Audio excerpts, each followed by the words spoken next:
तो इस बार का जो उन्होंने एक्सपेंस प्रोजेक्ट किया है निर्मला सीतारमन जी ने, वो प्रोजेक्ट किया 48 लाख करोड़ बजट पे। और एक और आपको मज़ेदार बात बताता हूँ कि जो हमारा खर्चा है 48 लाख करोड़ का, उसमें से 20% यानी कि 10 लाख करोड़ सिर्फ ब्याज की पेमेंट है, जो पुराना उधार चल रहा है। जब मोदी जी आए थे 2014 में, करीबन 4 करोड़ 4.5 करोड़ लोग टैक्स भरते थे, आज 9 करोड़ लोग टैक्स के नेट ब्याज को डबल कर दिया उन्होंने टैक्स बेस। तब 8 करोड़ लोग पूरे 140 करोड़ का बोझ उठा रहे हैं। तो ये नंबर अभी बहुत स्क्यूड हैं, बहुत छोटे हैं। पॉपुलिस्ट स्कीम्स जो हैं वो हमारे को बहुत हर्ट करती हैं, जो ये मुफ्त की रेवड़ियाँ लोग कहते हैं ना बांटने की, तो उसकी वजह से बजट पे बहुत प्रेशर आता है, और वो प्रेशर फिर हम पे आता है जो कमा पाता है। एनार्की हो जाएगी, सिविल अनरेस्ट होगा कंट्री पे। आज आप देखते हैं कि आज भी जो प्रदर्शन हो रहे हैं वो वायलेंट प्रदर्शन हो रहे हैं, जबकि अभी भी सरकार इतना कुछ करने के बावजूद भी वायलेंट प्रदर्शन हो रहे हैं कि भाई जॉब्स नहीं लग रही हैं, खाने को पैसे नहीं हैं। ये तो क्या हुआ, मैं एक फाइनेंस डिपार्टमेंट के व्यक्ति से मिला था जो इस डिसीजन में इन्वॉल्व थे, तो उन्होंने इकोनोमेट्रिक्स का एक मॉडल होता है, मतलब एक टीचर को अपग्रेड करने के लिए 250 रुपये का बजट है। उडेमी पे एक कोर्स 499 का आता है। एग्जैक्टली। तो यानी एक टीचर 2 साल में एक कोर्स खरीद सकता है अपने आप को अपग्रेड करने का। Awesome, Sanjay sir. Great meeting you. Loving the energy. Thank you so much. bring. Thank you so much, Ayush. Yeah, and we'll just get started. हम लोग शुरुआत करते हैं, और सबसे पहले मैं चाहूँगा कि हम बजट से स्टार्ट करें जी। तो अगर आप सिंप्लीफाइड मैनर में बजट सबके लिए एक्सप्लेन करें तो एक अच्छी शुरुआत हो जाएगी पॉडकास्ट। देखिए, बजट जैसे हर घर का एक बजट होता है, वैसे देश का भी बजट होता है। घर में जैसे कोई व्यक्ति कमा रहा है, पैसा कमा रहा है, वो पैसा कमाता है, वो 1 लाख रुपये महीना कमाता है, फिर वो देखता है कि मेरे खर्चे कहाँ हो रहे हैं। तो खर्चे हो रहे हैं जी, समझिए मुझे रेंट देना है, मुझे क्या कहते हैं, उसके बाद बिजली का बिल देना है, मुझे बच्चों की फ़ीस देनी है। तो ये सारी चीज़ों पे खर्चे होते हैं, छोटे मोटे और खर्चे होते हैं, घर की ग्रोसरी है, आजकल सब्सक्रिप्शंस हैं, EMI है। तो ये सारी चीज़ों पे आदमी खर्चा करता है। तो पता होता है उसको कि मैं 1 लाख रुपये कमा रहा हूँ और इतना खर्च कर रहा हूँ। अब अगर आप 1 लाख से कम खर्च कर रहे हो तो आप बजट सरप्लस में होते हो, ठीक है, आपके पास ज़्यादा पैसा बचता है। पर अगर आप 1 लाख रुपए से ज़्यादा खर्चा कर रहे हो तो आप बजट डेफिसिट में आ जाते हो, यानी कि आप जो है ज़्यादा खर्चा कर रहे हो, आपकी आमदनी 98 है पर आपका खर्चा रुपया हो रहा है। तो बजट इस डेफिसिट जो है वो खराब भी हो सकता है और अच्छा भी हो सकता है। खराब तब होता है जब वो आपके आम खर्चों से आपकी कमाई कम है, आपके आम खर्चों से आपकी कमाई कम है। तो आम खर्चे हो गए जो आपके रोज़मर्रा के खर्चे हैं, जो आपका रेंट है, इलेक्ट्रिसिटी है, उससे भी कम अगर आप कमा रहे हो तो आप तो अभी एग्जिस्टिंग अपनी जो ज़िंदगी जी रहे हो वही नहीं जी पा रहे हो। सही बात। पर अगर आप कोई एसेट क्रिएट कर रहे हो जो आगे जाके आपको बेनिफिट देगा, फॉर एग्जाम्पल आपकी एक ऐसी EMI जा रही है जो एक कमर्शियल ऑफिस स्पेस के लिए जा रही है, जो आगे जाके आपको 8-9% का रेंट दे सकती है, 10% का सालाना रेंट दे सकती है। तो इसमें अगर आपका बजट डेफिसिट होता है तो वो एक एसेट क्रिएशन के लिए होता है, वहाँ फिर भी बजट डेफिसिट को ओके किया जाता है। अब इसी सेम चीज़ को उठा के मैं इंडिया के लिए लगा देता हूँ। इंडिया का भी बजट है, इंडिया को भी खर्चे करने, सरकार को भी खर्चे करने हैं, रोड बनानी है, हेल्थ केयर का ध्यान रखना है, डिफेंस का ध्यान रखना है, उसके बाद आपका एजुकेशन का ध्यान रखना है, हर सेक्टर को पैसा देना है, हर स्टेट को पैसा देना है। तो उसके लिए उनके खर्चे बंधे हुए हैं। वो है भारत का आज का जो टोटल खर्चा है, उसका खर्चा है 48 लाख करोड़ इस साल का, 1 साल का। यस। तो इस बार का जो उन्होंने एक्सपेंस प्रोजेक्ट किया है निर्मला सीतारमन जी ने, वो प्रोजेक्ट किया 48 लाख करोड़, ठीक है। अब आमदनी हमारी होनी चाहिए 48 लाख से ज़्यादा, तभी जाके हम बजटरी सरप्लस में आएंगे। पर आपको जान के दुख होगा कि हमारी जो आमदनी है वो मात्र 32 लाख करोड़ है, 32 लाख करोड़। तो that means there is a budgetary deficit of 16 lakh crore, ठीक है। तो 16 लाख करोड़ का हमारा बजटरी डेफिसिट है। काफ़ी लोग इस बार नाराज़ हुए, मैं भी थोड़ा बहुत 1-2 रील हंसी मजाक में बना दी कि लॉन्ग टर्म कैपिटल गेंस बढ़ा दिया, शॉर्ट टर्म कैपिटल गेंस बढ़ा दिया, टैक्स में रिलीफ ज़्यादा नहीं दिया। बट आप सरकार के एंगल से समझे तो सरकार के पास स्कोप ही नहीं है कि वो आपको कोई रियायत दे सके, क्योंकि अभी वो डेफिसिट पे चल रही है। भाई आप समझिए कि अगर एक व्यक्ति घर चला रहा है और वो बजटरी डेफिसिट में, और उसके बच्चे बोले हमें यूरोप घूमने जाना है, तो वो तो पॉसिबल नहीं है। बोले चलो ठीक है यार, थोड़ा आके आसपास घुमा देता हूँ तुम्हारे को, चलो अप्पू घर ले जाता हूँ, या जब तुम्हारे को एक पार्क ले जाता हूँ, वहाँ तक ही जा सकता है वो, क्योंकि वो बजटरी डेफिसिट में। जब वो बजटरी डेफिसिट में नहीं होगा, जब उसकी आमदनी ज़्यादा हो जाएगी कमाई से, तो वो अपने घर के लिए और लीजर एक्सपेंसेस कर सकता है। तो इस टाइम पे ज़्यादा ज़रूरी ये है कि हम अपने खर्चों को कंट्रोल करें, इनकम को बढ़ाएं, ताकि हम बजटरी डेफिसिट से दूर हो पाए। आज हम 16 लाख करोड़ के बजटरी डेफिसिट पे। और एक और आपको मज़ेदार बात बताता हूँ कि जो हमारा खर्चा है 48 लाख करोड़ का, उसमें से 20% यानी कि 10 लाख करोड़ सिर्फ ब्याज की पेमेंट है, जो पुराना उधार चल रहा है। तो यानी अभी भी हम पे बहुत बोझ है, बहुत कर्ज है, और हर साल हम कर्ज लिए जा रहे हैं। तो ये एक बहुत जो है डिफ़िकल्ट सिचुएशन है गवर्नमेंट के लिए, इसलिए आम आदमी जो मिडिल क्लास है, जो बिजनेसेस हैं, वो ज़्यादा रियायत की उम्मीद नहीं कर सकते इस समय पे। देश के लिए कब तक ये सिलसिला जारी रहेगा कि हम टैक्स बढ़ते जाएंगे और टैक्स भी ज़्यादा लगता जाएगा? आपको क्या लगता है कि कितने सालों तक ऐसा होने वाला है? देखिए, जब तक ये नंबर उल्टा नहीं हो जाता, जब तक आप बजटरी सरप्लस में नहीं आ जाते, तब तक उम्मीद कम है कि हमें टैक्स की कोई भी रियायत मिलेगी। मैं कोई डेफिनेटिव नंबर ऑफ ईयर्स नहीं कह सकता, पर अगर अनुमान लगाया जाए कि अब जीएसटी की कलेक्शन काफ़ी तेज़ होने लग गई है, टैक्स में सरकार ने काफ़ी इनिशिएटिव्स लिए हैं जिससे टैक्स का नेट वाइड हुआ है। जब मोदी जी आए थे 2014 में, करीबन 4 करोड़ 4.5 करोड़ लोग टैक्स भरते थे, आज 9 करोड़ लोग टैक्स के नेट में आ चुके हैं। तो डबल कर दिया उन्होंने टैक्स बेस। अगर अगले 5-10 साल में और वो डबल हो जाए तो टैक्स की कलेक्शन ज़्यादा होने लग जाएगी। अगर आप देखें कि आज 140 करोड़ देशवासियों में से सिर्फ 9 करोड़ लोग, 8 करोड़ लोग ही टैक्स दे रहे हैं, तो ये नंबर अभी मतलब 8 करोड़ लोग पूरे 140 करोड़ का बोझ उठा रहे हैं, तो ये नंबर अभी बहुत स्क्यूड हैं, बहुत छोटे हैं। मुझे ऐसा लगता है कि इंडिया में बहुत पोटेंशियल है, आगे जाके और रूल्स को स्ट्रीमलाइन करेंगे और चीज़ों को हाईलाइट करेंगे तो ये हमारे पास ये जो रेवेन्यू बढ़ने की क्षमता बहुत ज़्यादा होने वाली है। तो पॉपुलिस्ट स्कीम्स जो हैं वो हमारे को बहुत हर्ट करती हैं, जो ये मुफ्त की रेवड़ियाँ लोग कहते हैं ना बांटने की, तो उसकी वजह से बजट पे बहुत प्रेशर आता है और वो प्रेशर फिर हम पे आता है जो कमा पाता है। तो क्या होता है, घर में भी अगर समझो 4 बच्चे हैं, 5 बच्चे हैं, 3 बच्चे नहीं कमा रहे, तो जो 2 बच्चे उन्हीं की तनख्वाह में से लेके माँ जो है रोटी जो 3 नहीं कमा रहे उनको देती है। उसी तरह सरकार भी यही कर रही है, जो बच्चे कमा पा रहे हैं, जो बच्चे सक्षम हैं, उनसे पैसा लेती है और जो बच्चे असक्षम हैं उनकी वृद्धि के लिए, उनके जीवन के लिए, उनके खान पान के लिए वो इंश्योर करती है। आज सरकार 80 करोड़ लोगों को मुफ्त अनाज दे रही है। मैं यहाँ का सरकार का प्रवक्ता नहीं हूँ, मैं आपको सिर्फ समझा रहा हूँ जी, कि आज अगर आपको कोई भी चीज़ को देखना है तो हॉलिस्टिक पर्सपेक्टिव से देखना है। करेक्ट। ठीक है, आप एक देश के देशवासी हैं और इसी देश के सिस्टम्स ने मिला के आपको इतना सक्षम बनाया कि आप पैसा कमा पा रहे हो, तो डेफिनेटली सरकार का हक बनता है आपसे टैक्स लेने का और आपका दायित्व बनता है टैक्स देने का। हाँ, डेफिनेटली ये सिचुएशन और अच्छी होती कि ज़्यादा लोग टैक्स दे रहे होते तो हम पे बोझ थोड़ा कम पड़ता, पर वो सिचुएशन अभी मुझे लंबे समय तक 5 से 10 साल तक तो नहीं दिख रही है। समझ गया। ये जो आपने बताया जो कमाने वाले बच्चे हैं सर, सबसे ज़्यादा ये कॉर्पोरेट में ही है जो देश के कमाने वाले बच्चे हैं सर, उन पे क्या प्रभाव पड़ा है इस साल के बजट को, स्पेशली अगर आप बताएं थोड़ा। देखिए, बहुत ज़्यादा सेविंग नहीं हुई है, कुल मिला के 17,500 रुपये साल की मैक्सिमम सेविंग हुई है। जो लोग कॉर्पोरेट्स में हैं या जो लोग तनख्वाह पे हैं, जो न्यू टैक्स रिजीम में बेनिफिट हुआ है, वो सिर्फ 17,500 रुपये का ही बेनिफिट हुआ है साल का। तो less than 1,500 rupees a month का बेनिफिट दिया गया है जो कॉर्पोरेट में काम करते हैं। तो बहुत बड़ा कोई बेनिफिट इस बार नहीं है। हो सकता है 1,500 रुपये महीने में हो सकता है आपका नेटफ्लिक्स और अमेजॉन प्राइम और ये सब की सब्सक्रिप्शंस थोड़ी फ्री हो जाए, या फिर अगर आप समझदार हैं तो आप उस 1,500 रुपये से SIP करें। मतलब जो आपकी डिसीजन है, आपकी मर्जी है, तो यही एक बेनिफिट दिया गया है। ये तो मोस्ट ऑफ द पीपल के लिए है, मोस्ट ऑफ द, हाँ, ये सबके लिए लागू हो जाएगा। लेकिन जिनकी तनख्वाह कॉर्पोरेट में 50 लाख से ऊपर है, 50 से 1 करोड़, उन पे क्या प्रभाव पड़ा है? उन पे कोई प्रभाव नहीं है। देखिए, आप बात समझिए, वो जो प्रपोर्शन है वो बहुत छोटा है। इंडिया में less than 1% people make more than 3 lakh rupees a month. तो अगर आप वो प्रपोर्शन देखेंगे, देखिए सरकार कैसे सोचती है। सरकार को वोट भी चाहिए, सरकार को लोगों का ध्यान भी रखना है। तो वही बात हो गई कि जो बहुत ज़्यादा बच्चा कमा रहा है ना, उसकी वो नहीं सोचती, क्योंकि भाई वो तो कमा ही रहा है। आज एक माँ को अगर 4 बच्चे हैं और किसके लिए सर पकड़ के रोती है? जो नहीं कमा रहा है उसके लिए सर पकड़ के रोती है, उसके खाने का प्रबंध करती है, क्योंकि उसका पता है जो बड़ा बच्चा है वो तो सक्षम हो गया है, वो तो कमा रहा है महीने का 3 लाख 4 लाख रुपए, तो उसको नहीं फोकस मिलता। इसी तरह सरकार हमारे पे फोकस नहीं करती है जो कमा रहा है, और करना भी नहीं चाहिए, बिल्कुल नहीं करना चाहिए। I am okay with that. तो वो उनका काम है नीचे वाइड बेस में। देखिए, आपको मैं एक सिचुएशन बताता हूँ। अगर सरकार इन 70-80 करोड़ लोगों का ध्यान नहीं रखेगी तो क्या होगा? एनार्की हो जाएगी, सिविल अनरेस्ट होगा कंट्री में। आज आप देखते हैं कि आज भी जो प्रदर्शन हो रहे हैं वो वायलेंट प्रदर्शन हो रहे हैं, जबकि अभी भी सरकार इतना कुछ करने के बावजूद भी वायलेंट प्रदर्शन हो रहे हैं कि भाई जॉब्स नहीं लग रही हैं, खाने को पैसे नहीं हैं, बहुत प्रॉब्लम है। तो अगर आप सोचिए सरकार उन पर ध्यान नहीं देगी तो क्या होगा? अनरेस्ट हो जाए। अनरेस्ट का नुकसान हमें भी होगा जो पैसे कमा रहे हैं। तो हम जो कम पैसे कमा रहे हैं ना, हमारे लिए ये ज़रूरी है कि सरकार उनका ध्यान रखे ताकि सिविल अनरेस्ट ना हो कंट्री में।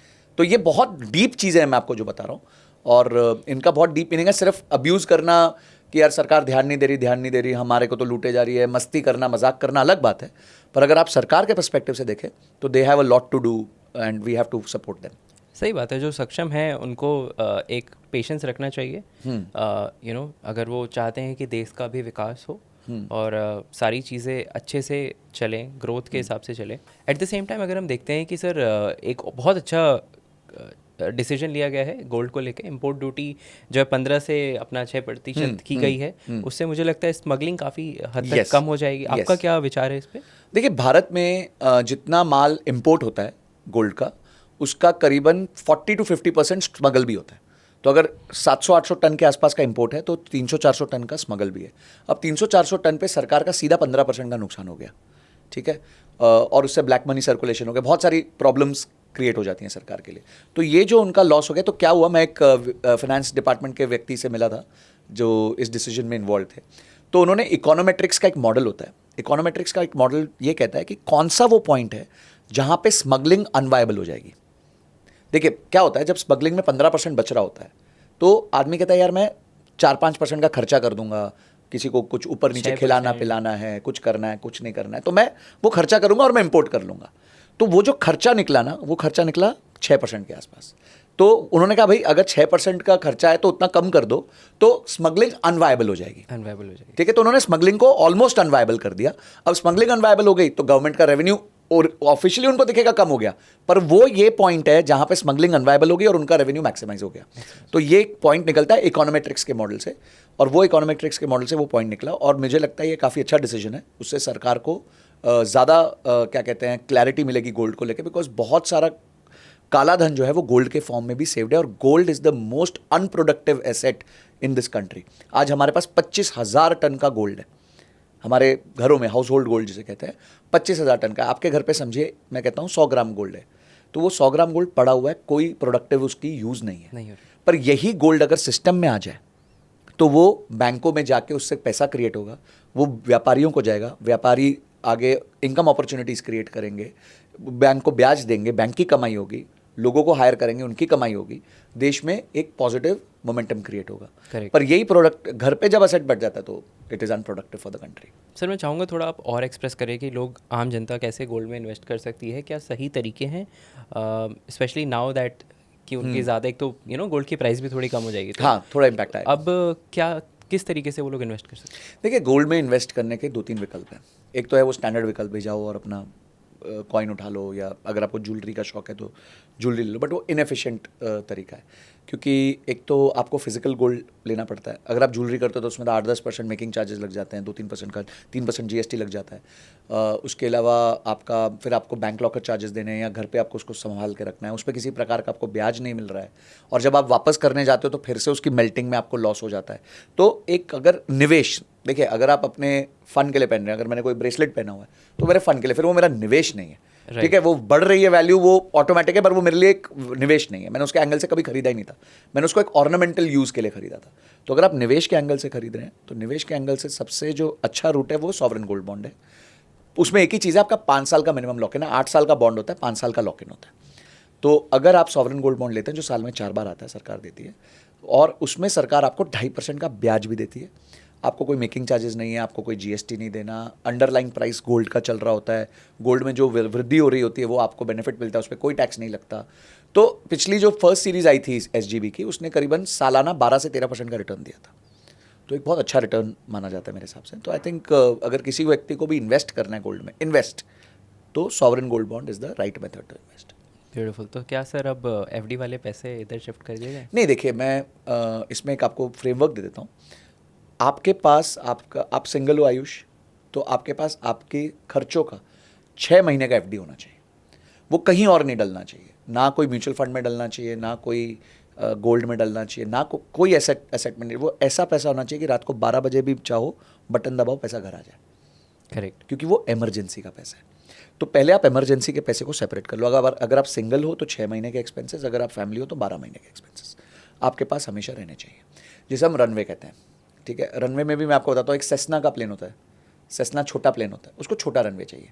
तो जैसे आप सिंगल हो तो आप सेस्ना हो, ठीक है जी। छोटा प्लेन हो आप, अभी आप पे लाइबिलिटी नहीं है, बोझ नहीं है जी। एक व्यक्ति की शादी हुई, बच्चे नहीं हुए, तो वो अब बन गया छोटा प्लेन, A320 बन गया। ठीक है, तो अब उसको थोड़ा बड़ा रनवे चाहिए। और एक फैमिली है कि भाई जिसपे पति पत्नी बच्चे उनके पेरेंट्स सबका लोड है, तो वो बन गया अभी A380 जंबो। तो अब जंबो का रनवे बड़ा होगा, A320 का उससे थोड़ा छोटा होगा, और आपका सेस्ना का बहुत छोटा होगा। तो इसी तरीके से आपको अपना रनवे भी बनाना है। आपको अगर आप यंग हैं, बिल्कुल ही अभी शादी नहीं हुई, आप सिंगल है, तो आप 6 महीना, अगर आप सिर्फ हस्बैंड वाइफ है तो 9 महीना, और अगर आप पे मैसिव लाइबिलिटीज़ हैं तो 12 महीना आपका होना चाहिए। Fair but that is FD, pure FD, और कुछ नहीं करना उस पैसे के साथ। Fair enough.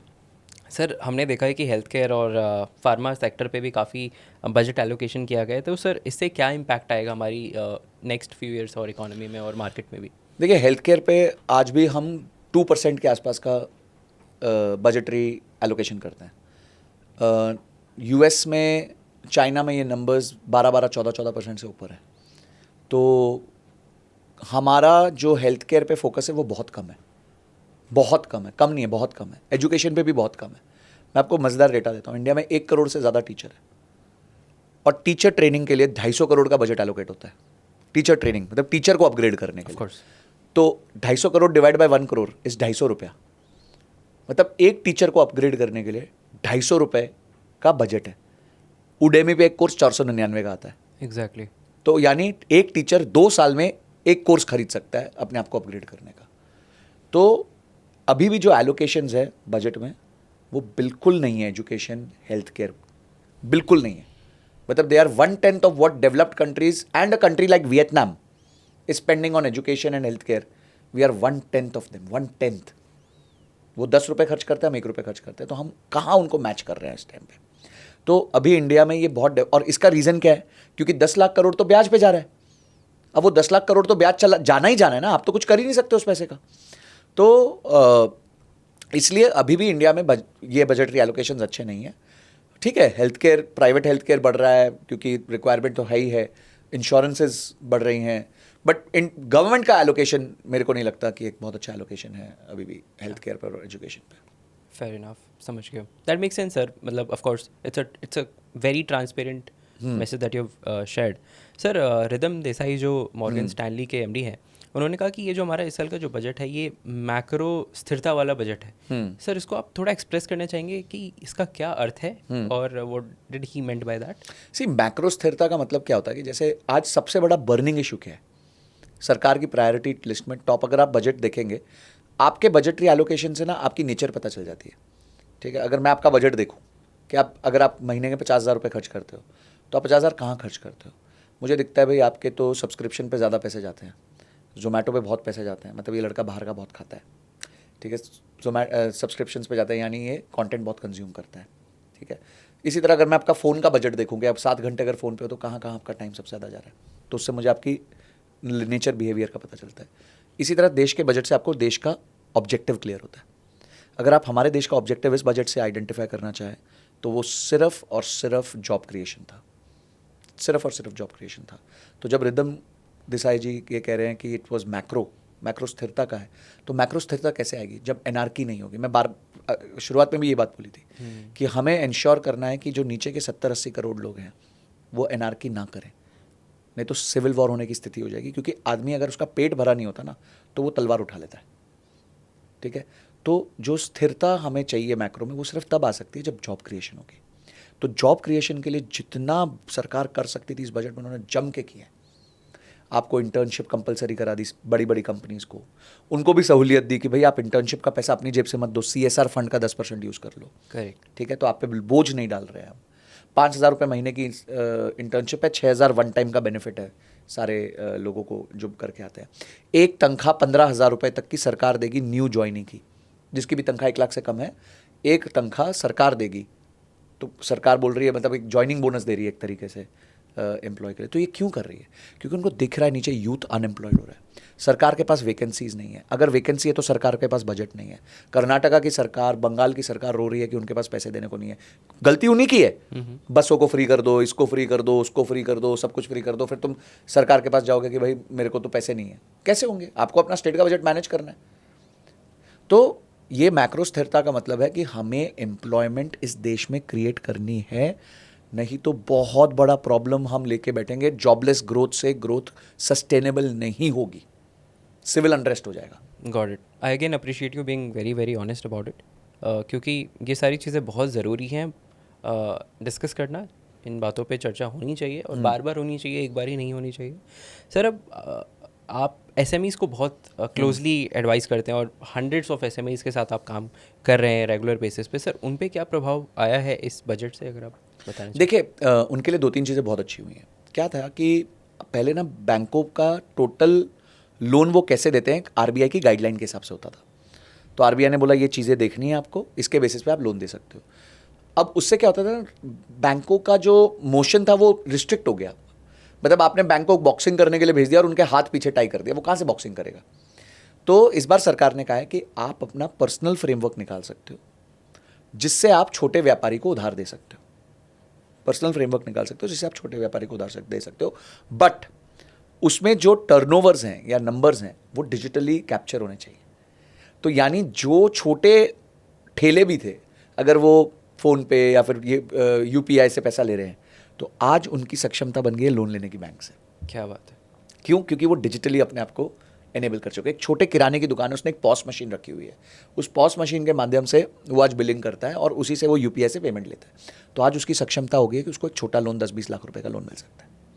दूसरा है, गवर्नमेंट ने अच्छे बिहेवियर को डबल अप्रिसिएशन दिया है। तो पहले मुद्रा लोन जो 10 लाख रुपए का होता था, अब सरकार कह रही है कि अगर आपने एक बार मुद्रा लोन लेके वापस किया है, यानी आप एक साफ नीयत के आदमी हो, आपका बिहेवियर अच्छा है, आपका व्यवहार अच्छा है, तो अब इस व्यवहार को पुरस्कार देंगे। ठीक है, तो व्यवहार को पुरस्कार क्या है कि अब आप मुद्रा लोन फिर से ले सकते हो डबल 20 लाख तक का। तो when you see, citizens also have to realise that people, the government is watching you.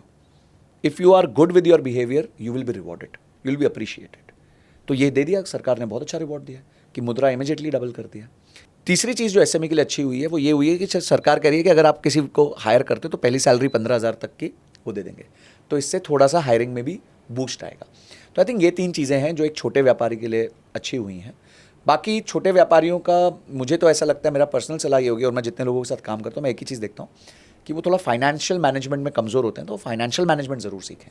मेरा तो सरकार से एक दरखास्त रहेगी कि जीएसटी सर्टिफिकेट इशू करने से पहले आप फाइनेंस का एक टेस्ट ले लो सारे बिजनेसमैन से कि भाई जीएसटी सर्टिफिकेट तब इशू होगा जब ये आप एक टेस्ट दे दोगे, आप टेस्ट दो और तब आपका जीएसटी सर्टिफिकेट इशू होगा। मेरा ये मानना है कि टेस्ट के साथ साथ एक फ्री कोर्स भी दिया जाना चाहिए। वो कोर्स होगा, कोर्स पे टेस्ट होगा। तो कोर्स होगा बेसिक फाइनेंशियल मैनेजमेंट के ऊपर, जीएसटी कंप्लायंसेस के ऊपर, कि टैक्स, टीडीएस, एडवांस टैक्स। बहुत सारे लोग एडवांस टैक्स नहीं जानते, टीडीएस का डेट नहीं जानते। अच्छा, ये चीज़ एक और अच्छी हुई है, सरकार ने टीडीएस डिफॉल्ट्स को डीक्रिमिनलाइज कर दिया। तो पहले क्या था, अगर आप 7 तारीख तक टीडीएस जमा नहीं करते तो it was a criminal liability on the directors और द प्रोपराइटर। बट अब उन्होंने कहा है कि आप अगर 3 महीने जब फाइलिंग होती है टीडीएस की, हर क्वार्टर में फाइलिंग होती है, तब तक अगर आपने टीडीएस नहीं जमा किया तब हम उसको क्रिमिनल लाइबिलिटी गिनेंगे। नहीं तो अगर आपने मंथली बेसिस पे थोड़ा ऊपर नीचे कर दिया 2-3 दिन तो इट इज़ ओके, मतलब बस सिर्फ पेनल्टी देके काम हो जाएगा। तो ये एक थोड़ा सा, आई थिंक गवर्नमेंट क्या कोशिश कर रही है ना, गवर्नमेंट ये कोशिश कर रही है कि जो ड्रैकोनियन लॉज है ना, जो बिल्कुल मतलब जो बहुत ही स्ट्रिक्ट लॉज हैं, उनको थोड़ा ईज़ कर रही है। उससे डबल फ़ायदा होता है। उससे सिर्फ हमें फ़ायदा नहीं हो रहा, छोटे व्यापारियों को या हम लोग को, उनको बहुत बड़ा फ़ायदा है, क्योंकि उनको वो सब इंप्लीमेंट करने के लिए बहुत बड़ा एडमिनिस्ट्रेशन कॉस्ट लगता है। तो वो अपनी कॉस्ट को भी कम कर रहे हैं। वो देख रहे हैं यार इस चीज़ का फ़ायदा नहीं है, काहे कॉस्ट लगाएं इस पर। So they are looking at it from that perspective कि हमें भी अपने आप को लाइट करना है, फैट को कट करना है। तो कैसे करेंगे कि यार ये छोटे मोटी चीज़ें हैं, इनको छोड़ दो यार, परेशान। जैसे पहले क्या था, अगर आप टैक्स में आपका नोटिस आ गया तो 10 साल की फाइल खुलती थी, अब उन्होंने उसको 5 साल कर दिया। नाइस। ठीक है, तो काफ़ी इनिशिएटिव्स हैं गवर्नमेंट के जो बहुत अच्छे हैं, छोटी छोटी चीज़ें हैं बहुत अच्छी। लोग क्या सिर्फ मनी बेनिफिट देख रहे हैं कि मेरा टैक्स में कितनी कटौती आई, पर ये सारी चीज़ें भी हमें देखनी चाहिए। काफ़ी हिडन बोलूँगा मैं, ये सारी चीज़ें लोग ध्यान नहीं देते, या फिर इन्फ्लुएंसर्स काफ़ी आजकल चाहते नहीं कि लोग इन चीज़ों पे ध्यान दें, और एक बैड इन्फ्लुएंस भी काफ़ी क्रिएट हो रहा है सोशल मीडिया के द्वारा। एंड आपने बहुत ही सरलता से सारी चीज़ों को, मिथ्स को ब्रेक किया। ऑन टॉप ऑफ दैट आपने काफ़ी वैल्यू भी ऐड की, एंड आई होप कि थ्रू दिस स्पेशल पॉडकास्ट जहाँ पे हमने बजट की बात की आपके साथ, काफ़ी लोगों को क्लैरिटी मिली एंड काफ़ी लोगों की हेल्प भी होगी। Thank you so much sir. Thank you Ayush, thank you so much. And one last statement on budget, Yeah. Please don't जज the government, that is not our job. Government knows better than us. उधर बहुत ज़्यादा समझदार लोग बैठे हैं and they have the right data if they are doing anything, and if you're a son who's contributing or your daughter you are contributing to this family of our country, be proud about it. और अगर कुछ लोग नहीं कर पा रहे हैं तो हमें उनका सहयोग करना चाहिए, so that in long run हमें कोई disturbance ना हो। तो this is what I'll end this podcast by. Thank you so much Ayush for calling me.